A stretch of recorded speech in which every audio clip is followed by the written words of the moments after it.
Que deviennent les insectes, les araignées et les mille-pattes en hiver? Eh ben, contrairement à ce que notre inconscient aimerait croire, ils ne disparaissent pas par magie avant de ressurgir au printemps. Ils restent bien parmi nous et ils survivent aux températures glaciales et aux ressources limitées grâce à 4 stratégies différentes.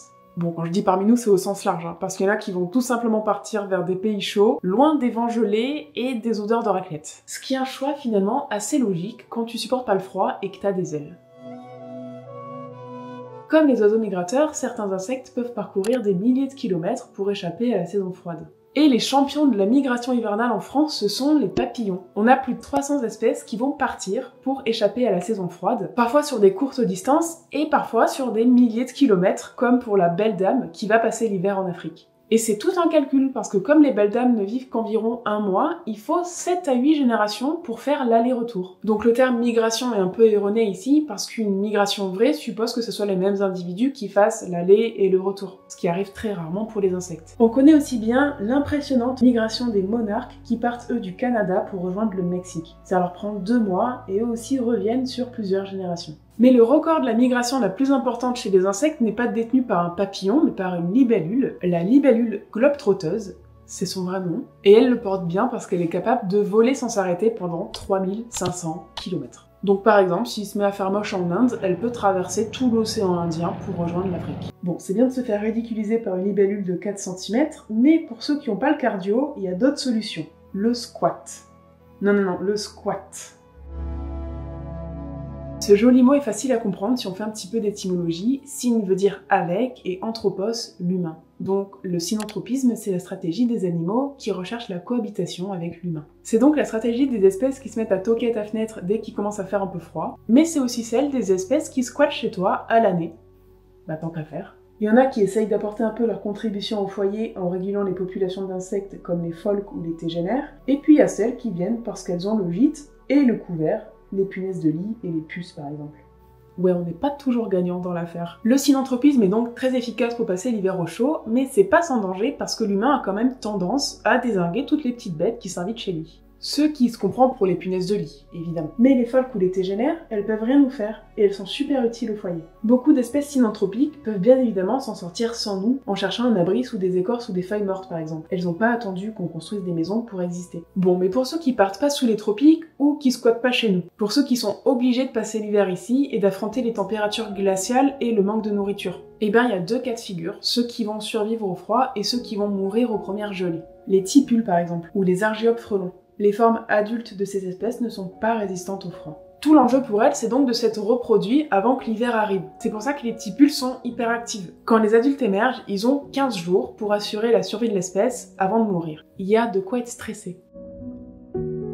La stratégie de ces espèces, c'est donc de passer le flambeau aux petits. Les stades juvéniles, œufs, larves et nymphes sont en général plus résistantes au froid et ont été mis au chaud et à l'abri par leur mère. Accrochés à une herbe dans un petit cocon de soie en forme de montgolfière pour les œufs des argiopes frelons, ou à même le sol, au milieu de la pelouse, pour les œufs de tipules. Voilà. Et faut s'estimer heureux parce que apparemment ça arrive aussi qu'elle les balance en plein vol. Ça forge le caractère. Bref, ces bébés sur lesquels repose désormais la responsabilité de perpétuer l'espèce, ils sont partout autour de nous et on peut les voir assez facilement. Par exemple, un petit cocon dans la fissure d'un mur au jardin, c'est probablement la ponte d'une épère diadème. Celle qui est très facile à trouver aussi, c'est la ponte des menthes religieuses. Peu de temps avant de mourir, la mère pond une ou plusieurs petites capsules qu'on appelle des oothèques et qui ont la texture de la mousse expansive. Chaque oothèque renferme des centaines d'œufs, donc c'est très important de pas les détruire. Et pareil pour les cocons d'araignées d'ailleurs. Bon, mais il y a aussi plein de bébés que vous verrez pas normalement parce qu'ils sont enfouis dans le sol. On y retrouve donc les œufs des tipules, mais aussi plein d'autres arthropodes, comme certains papillons, mouches, hannetons, grillons, cétoines, mille-pattes. Certains passent l'hiver sous forme d'œufs et certains éclosent et passent l'hiver sous forme de grosses larves qui font en général que bouffer, comme les cétoines, les hannetons, et puis il y a les cigales. Les larves éclosent au pied d'un arbre ou d'une tige avant de se laisser tomber au sol et de s'enterrer pendant 3 à 6 ans. Ou 17 pour cette espèce qui n'a clairement pas envie de voir nos tronches. Bref, pour ces arthropodes-là, la survie de l'espèce se fait par la génération suivante, mais tous les adultes ne sont pas condamnés à migrer, squatter ou mourir. Une grande partie des arthropodes qui passent l'hiver dans des climats tempérés entrent en diapause quand la durée du jour diminue et que le froid arrive. La diapause, c'est une forme de dormance qui permet à l'organisme de survivre à des conditions environnementales défavorables en ralentissant considérablement son métabolisme et sa croissance, et donc sa consommation d'énergie. La diapause peut se faire sous terre, à l'abri des intempéries, c'est le cas des fourmis par exemple, qui vont s'enterrer un peu plus profond dans leur galerie pour passer l'hiver. Pour de nombreuses espèces de fourmis françaises, la diapause est même indispensable pour que la reine puisse fonder une colonie. En fait, après s'être accouplée en vol, la reine va retirer ses ailes et se creuser une petite galerie dans laquelle elle va passer l'hiver. Et c'est seulement à l'issue de cette diapause hivernale qu'elle va pouvoir se mettre à pondre. La diapause peut aussi se faire au-dessus du sol dans des crevasses ou des arbres morts. C'est le cas des reines guêpes ou frelons qui, de la même façon, après s'être accouplés à l'automne, vont chercher une crevasse, une cavité, une infractuosité pour y passer l'hiver et en ressortir au printemps pour fonder une nouvelle colonie.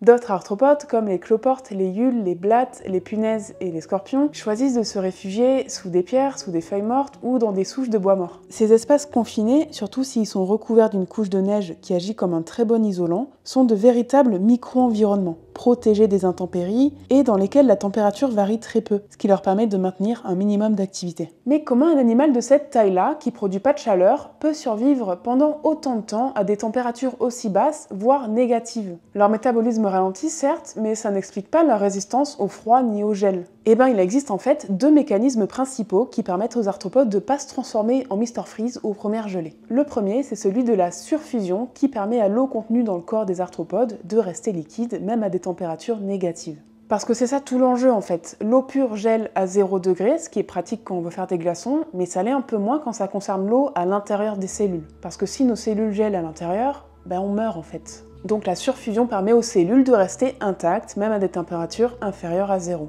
C'est un mécanisme assez complexe qu'on ne comprend pas encore à 100%, mais ça repose notamment sur deux principes qu'on peut résumer très simplement en disant « pour que la congélation se produise, il faut un point de départ à la nucléation, et si c'est pas de l'eau pure, ça gèle pas à 0 degré ». Je m'explique. Vous avez peut-être déjà essayé de mettre un alcool fort au congèle, et normalement, même si vous le laissez 3 mois, ça gèlera pas. Et bien c'est le même principe. Pendant la période froide, les arthropodes résistants au froid produisent divers composés cryoprotecteurs qui abaissent grandement la température de congélation de leur liquide biologique. En général, ce sont des alcools ou des sucres comme le glycérol ou le tréhalose, mais ça peut aussi être des protéines comme les THP. Bon, ça c'est la première chose. La deuxième, c'est que la congélation se produit par nucléation. Ça veut dire que pour qu'il y ait formation de glace, il va falloir un point de départ autour duquel vont pouvoir s'agréger les cristaux de glace. Ça veut dire aussi que théoriquement, s'il n'y a pas de point de départ, il n'y a pas de nucléation.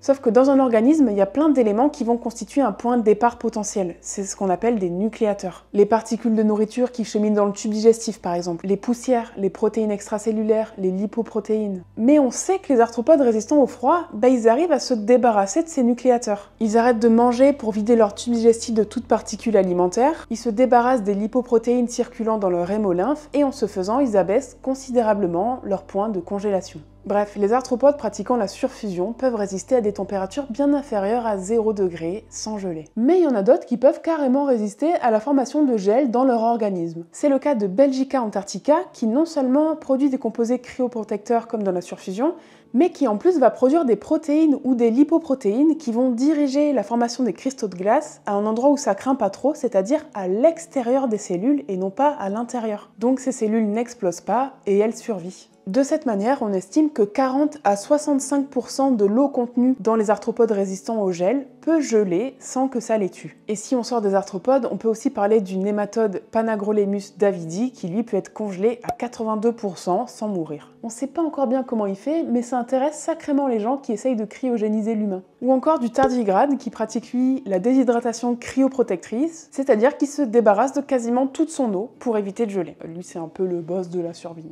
Migration, synanthropisme, protection des juvéniles, diapause, abri, surfusion et résistance au gel, voilà les mécanismes qui permettent aux insectes, aux araignées, aux cloportes et aux mille-pattes de passer l'hiver. Il y aurait encore plein de choses à dire et plein de cas particuliers comme celui des abeilles domestiques, des insectes aquatiques ou des araignées spécialisées dans la chasse sous la neige. C'est vraiment un sujet aussi dense que passionnant, donc si ça vous intéresse, on en parlera dans un format court sur Instagram. Mais retenez que toutes ces stratégies adaptatives peuvent être combinées. Les stades juvéniles de certaines espèces, donc les œufs, les larves et les nymphes, sont aussi capables d'entrer en diapause, et certains insectes qui vont faire une migration entrent quand même en diapause à leur arrivée. Bref, les arthropodes représentent environ 85% des espèces animales connues, donc il existe une multitude de stratégies entremêlées, dont sûrement une bonne partie qu'on connaît pas encore très bien. Mais j'espère en tout cas que cette vidéo vous aura permis d'y voir un peu plus clair sur la vie des arthropodes en hiver. Et si vous avez appris quelque chose, n'hésitez pas à la partager et à vous abonner. Merci beaucoup pour ceux qui le font, ça m'aide vraiment beaucoup. Et je vous dis à bientôt, bye!